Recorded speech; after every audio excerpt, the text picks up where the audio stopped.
Well,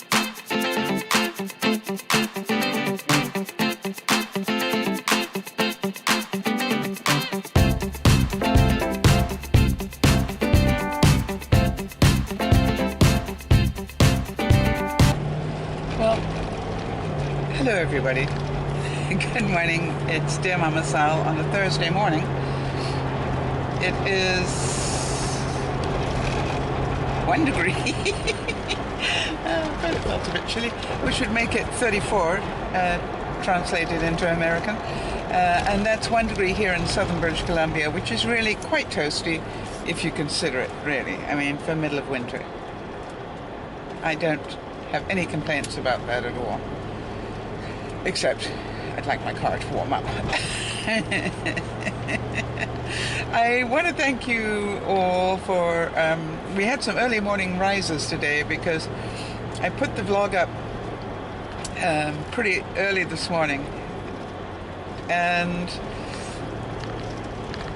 it's funny how many of you have already commented, so I'm probably going to get a deluge of comments on the vlog that went up this morning, which will be yesterday by the time you hear this one.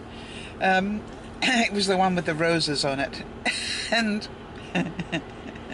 it was interesting in as much as it triggered two emotions, actually three, for people.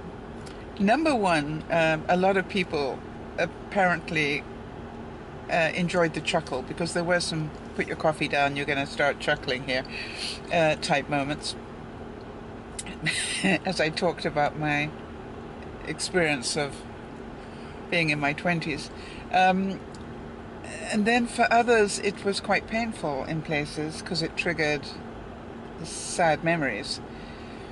And so the third reaction was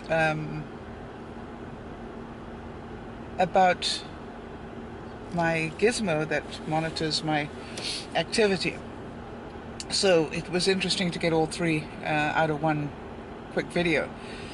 So let's talk about these, shall we? First of all, for all of you who enjoy a chuckle, thank you for finding it. I'm glad it made you chuckle. It made me chuckle, as you know. Just the thought of some of the things that I did to try and attract love in all the wrong places.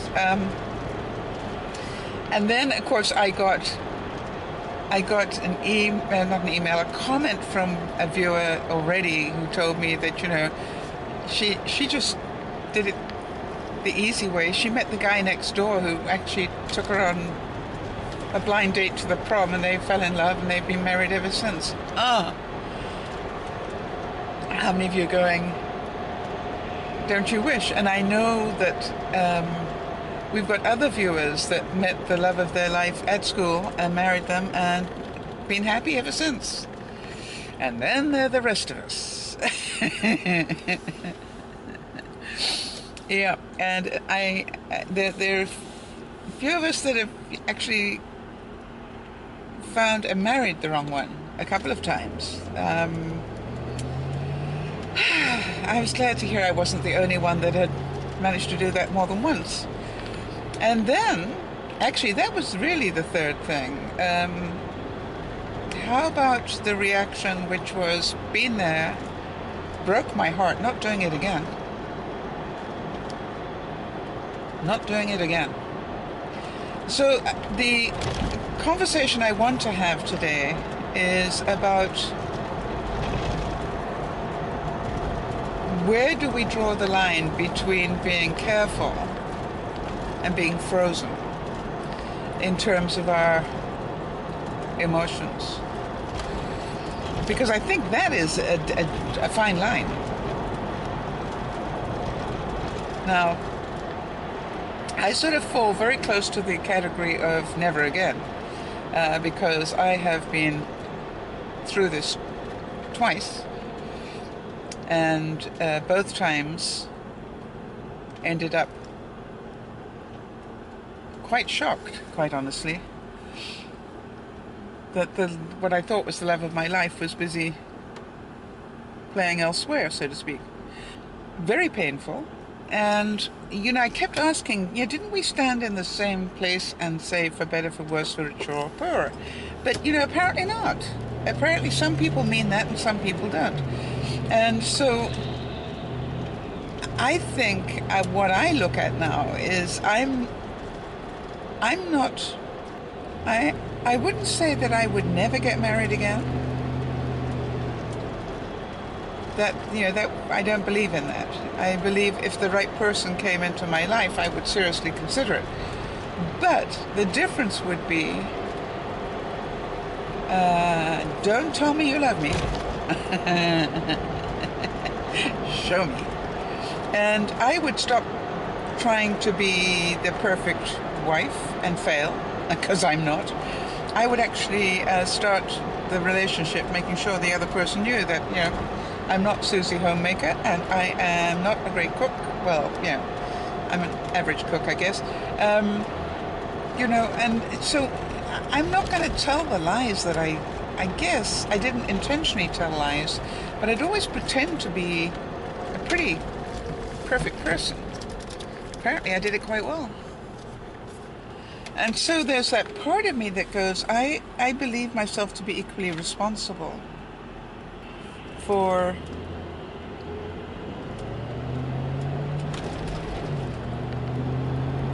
what happened in my relationships. I was pretty needy, I think. The other thing is, I think I would really seriously consider getting some good advice, and maybe even therapy, if I ever tried it again. Why? I know my pattern in the past, and I wouldn't want to repeat it. And therefore I'd want somebody who was pretty objective that could check in to make sure that I wasn't going down the same path again. And if I couldn't do it for myself, you know, sometimes you need a really strong reality check. As some of you have found out, I heard a very heartbreaking story from one of the videos this week, and boy did I relate to that. One of the viewers was no longer married, and suddenly she saw her family home up for sale. And it broke her heart because she remembered the good times. And she said, you know, I cried for 2 days because she remembered the good times and wished they'd come back. And she could see the pain she was causing herself. But I totally relate to that. You know, I can remember. Isn't it weird?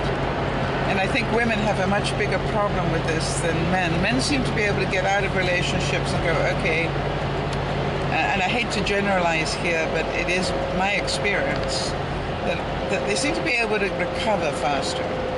I'm not saying they don't hurt. I'm not saying that they don't feel. That's not true. But they seem to be able to say, okay, that didn't work, next, much more quickly. Whereas the majority of women, I wonder if majority is even correct, a whole lot of women, a whole lot of women go through incredible emotional pain, and they stay frozen in that moment, if you like, and it's almost as though, I don't know if any of you have experienced some of the stuff I went through, which is you didn't want to go to a public event for fear of actually seeing your ex. And the reason you feared it was because you didn't know how you were going to behave, whether you'd turn into a blubbering idiot. Oh gosh, I had a problem with that. Especially as my ex was, you know, very well known locally. So I literally turned myself into a hermit for well over a year. I didn't go to any public events that I used to attend, a whole lot of them. And then we also sort of go through incredible pain because they probably do move on more quickly. And that is very, very difficult for us. And then it's almost like a double betrayal. How dare you fall in love again? You're meant to be hurting like I am. I wonder if any of you relate to that one. And so, you know, you look at these things and go, do we grieve? And grieving is normal, right? We should grieve. But this ongoing pain is a choice, unfortunately. And we don't feel that it's a choice, but it's a choice. So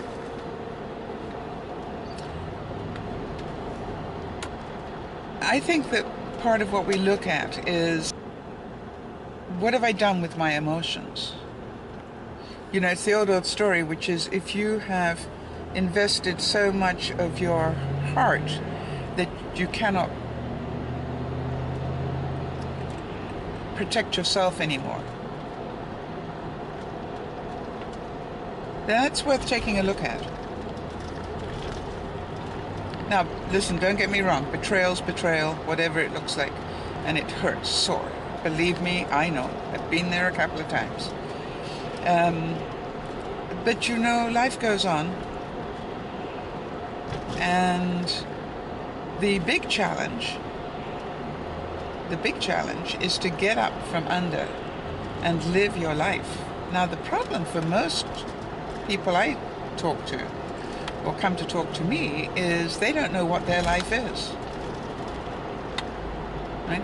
They've spent a lifetime looking after children or being attached to the hip, catering to the needs of their husband. And so when you ask them, well, what are your hobbies? Well, I don't have any. I had the kids. And then you ask them, well, how are you positioned financially? Well, I'm not. You know, so you look at these things, and these were, quite honestly, choices. I understand that kids take up an awful lot of time. No doubt about it. And so, and they're wonderful. Most of you absolutely adore being mums, and that's a good thing. That's a very good thing. And I am sure that the majority of you are very proud of your children and what they've done in their lives, and will continue to do that. And I would say that for those of you who are fairly new at being a parent, or even fairly advanced in being a parent, you know, the same as you make time for a date night to make sure that you stay well connected to your husband, you also need to have a me night or a me afternoon or something where you just look after you. And I think a lot of women are bad about that. And this is just like, you need some time to go out with your friends. You need some time to actually laugh at stupid things. You know, go see a chick flick with your girlfriends. You need to do something to release your emotions.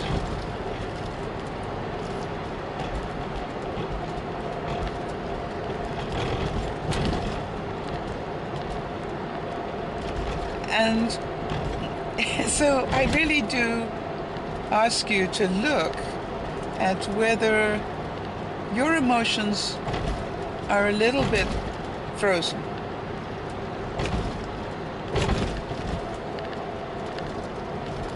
Because of whatever pain that you've been through. And depending on, you know, how many of you feel that maybe they are. We'll do some more vids on it next week and try and find some ways to release that feeling. But in the meantime, chuckling is good. I really would encourage you to find little things to chuckle at.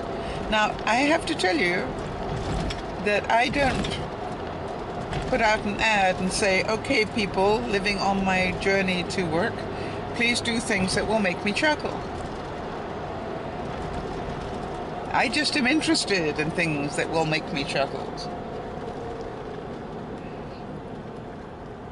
I have to scan the road anyway to be safe, to make sure everything's good. And the way I see things that make me chuckle. When I go shopping, I look for things to make me chuckle. For example, have you noticed in a grocery store, or maybe they just pick on me? First of all, I believe that all grocery store aisles should be one way only. So the following thing doesn't happen. But you can be sure that if there are two people with baskets on one aisle, coming from different directions, they will both stop at the same place, making it virtually impossible for you to pass them. Have you noticed that? Do you think they scheme it at the other end?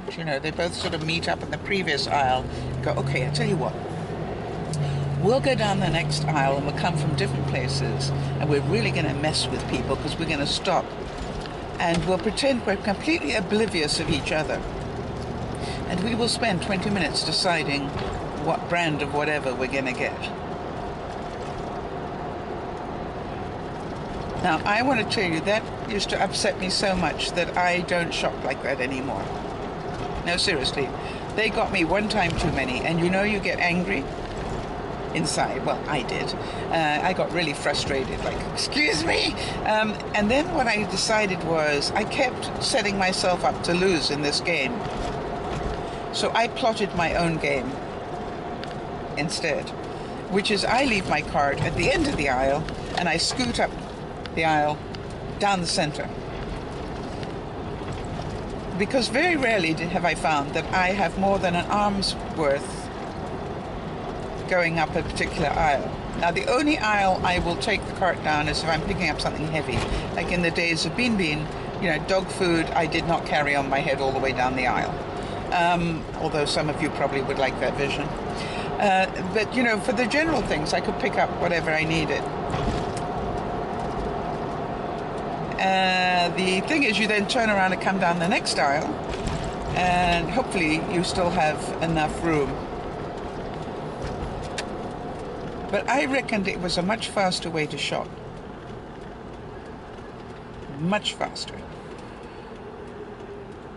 And therefore, when I found, A and B meeting in the center, having a little... Oh, the other thing is, for some reason, they apparently go to the supermarket to catch up on the local news. Have you noticed that as well? They will actually stand in the middle of the aisle and chit-chat. Ah, George! How nice to see you again. How's Molly doing? Yeah, how are the children? Yeah, in the meantime, you're sitting there going, ask me if I care. So, have you noticed that incredibly happy people can drive you insane when you're in a hurry, trying to get in and out of the grocery store? Or is it just me? Maybe I'm the problem, right? But you see, that's why I decided I have to find a different way of doing it. And I must admit, since I've been shopping that way, I don't get nearly as frustrated while I'm shopping. And I get in and out much more quickly. Now, there are days when I actually say to myself, I'm going to shop and take as much time as I want to. And I literally become A or B up and down the aisles. Because every now and then you've got to play both sides, right? Keep balance, I always say, keep balance. Anyway, everybody, I hope you have a wonderful day. I hope you had a chance to look at some of your emotions, and I hope you've had a chance to chuckle. And please remember to subscribe if you enjoy a little bit of wit and wisdom.